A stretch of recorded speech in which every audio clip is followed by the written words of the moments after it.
Good morning, guys. Today is May 11 and as you can see, I am very focused sa ginagawa ko because we are actually 48 hours away from our oral defense on May 13. So I'm not gonna lie, kinakabahan ako. Like, I think kakabahan ako pag defense or I think I'll do well. Depende depende talaga. Pero right now, I am reviewing our manuscript and sana we are able to answer yung mga questions ng panelists and we are able to like defend our research. Although, tapos naman na yung data gathering and everything in between, but iba yung satisfaction pag na-defend mo ng maayos yung research nyo. So, instead of letting the anxiety kick in or take over, like, we're turning that energy into productivity. Like, ito, ang hirap ipakita ng laptop ko. Umabot ng halos 190 plus pages yung manuscript namin.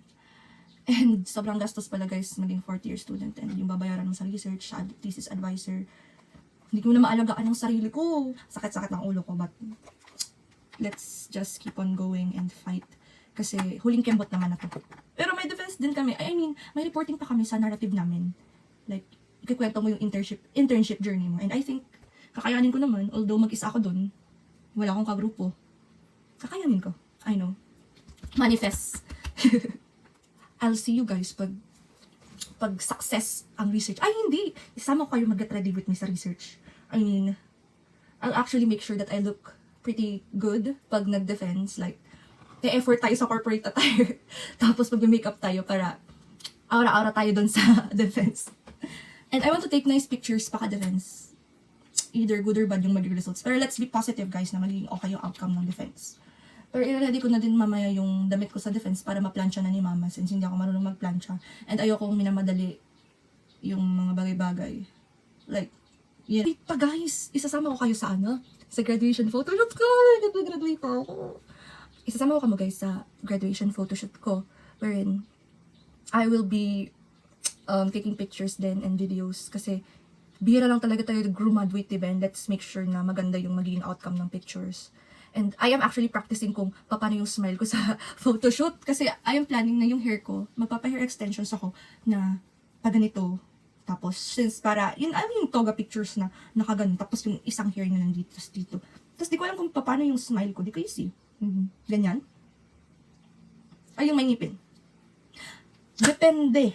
Kasi, ang goal ko talaga sa graduation picture ko is I won't look chubby. Kasi my cheeks are very chubby. But, ayoko ng negativity muna sa buhay ko ngayon. Ayoko maging malungkot. Ayoko ma-stress kasi ang dami pang ganap. Huling kembot ko na. Kasi, yun nga, I have my goals and wants and sana ma-achieve ko siya. Kahit huling kembot na lang to, ganyan. Sana talaga. So, bye muna guys. Mag-review muna ako ng manuscript namin. Bye! Uy, kada suggest sa kalot, di mo, ipapasa pa, tapos ka... Muri ini ng mga researchers to. Palaksian. Okay, paano na magsabi sa tap? Her internship journey with Giga. So, good afternoon everyone. Today I will share not just a journey that became more than just a graduation requirement. A journey that challenged me, taught me values, and helped me grow personally and professionally. Yun. So why did I choose JCAS? Actually, it's the other way around. JCAS chose me, and it was a beautiful twist of fate and destiny.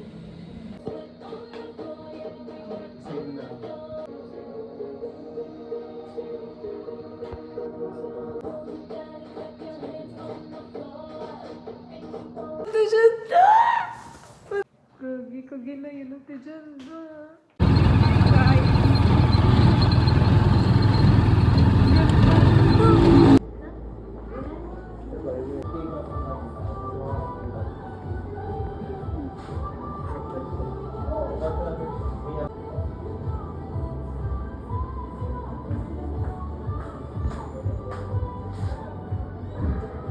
Silang medyan dito sa rap.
Nag-pick ka ulit.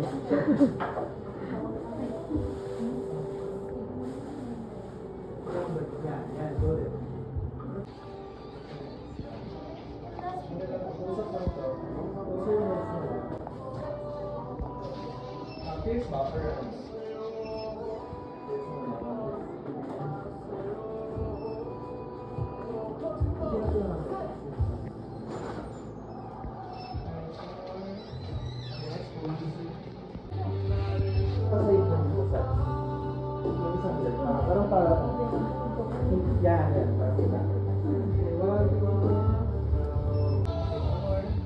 Okay, super close yung mga heads niyo. Yung nakalagay.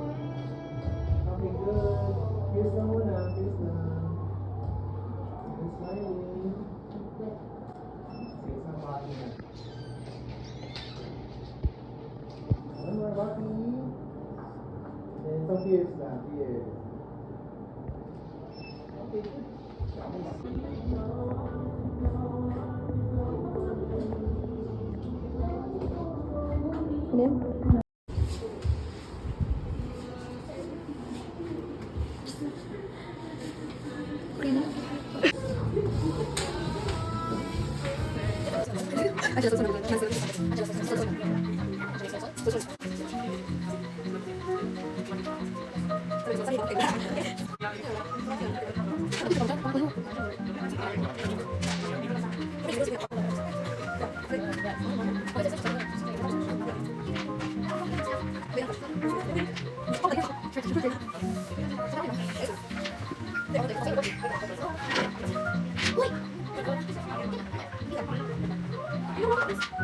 This is our food, guys. So, ito ang pagkainan. We have burrito, Big Mac, and matcha. Ito kasama ko. Dito kami sa Tiholic. Ayan siya.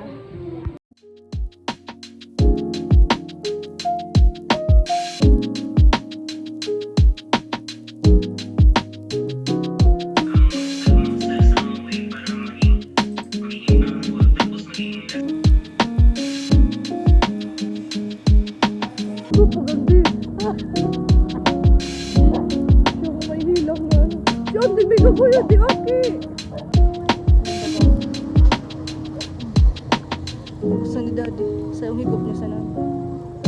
Guys, may UFO, guys! May UFO! PKMGS!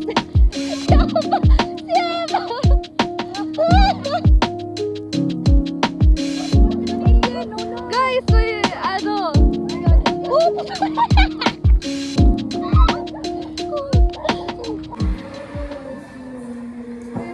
Sa cinematic.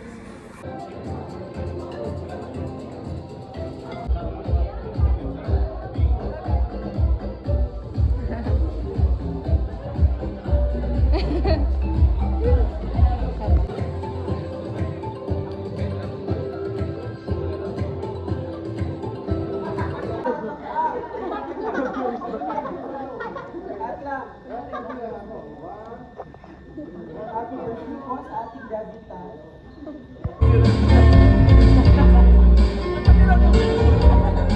Ay, umaga. Aga pa dyan, no? Dyan ay gabi. Ano po natuli pa maning tao? Picture lang.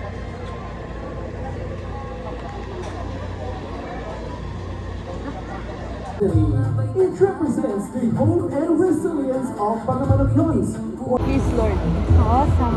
Courage is not just about winning a war, but it is having the courage to choose diplomatic talks and peace. Now that we are currently suffering, being indirectly affected by war in the Middle East, it is very important that we became aware and feel involved with this. So everyone, I am here reminding you that we are all capable of bringing change in this matter. Just keep on using our voice, and we will be able to live in a peaceful society. Thank you.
test.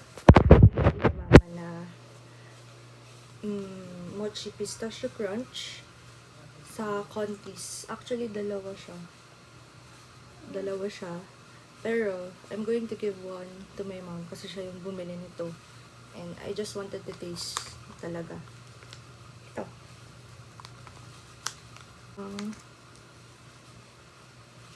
Meron siyang sauce. Hindi ko alam kung anong klaseng sauce to.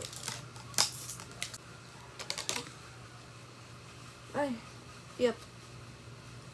Tapos, this one. Let's try. Sobrang laki niya. Look at that, guys. So big.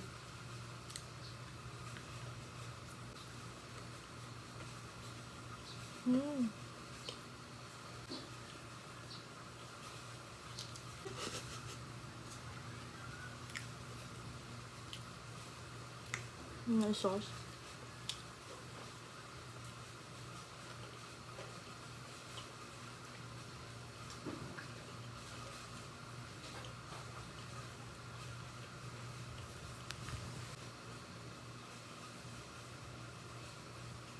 Mas masarap yung nalasahan kong una. Yung pasalubong sa akin ni Daddy. This is really bitter. Ang pait na. But if you got this sauce, mas magiging pistachio-y yung lasa niya. But it's okay.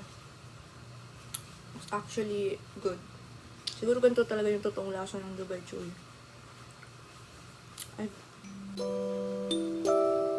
Let's take selfies, guys.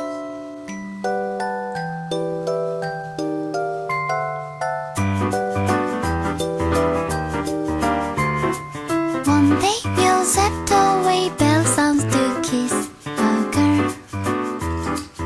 Okay, so I'll rate yung Dubai Chewy cookie ng Contis good 7. Kasi masyadong bitter for me. Kapait siya. It's like a Overall, dream, I dream, Peter Pan for Mas you, try siya. for you. It's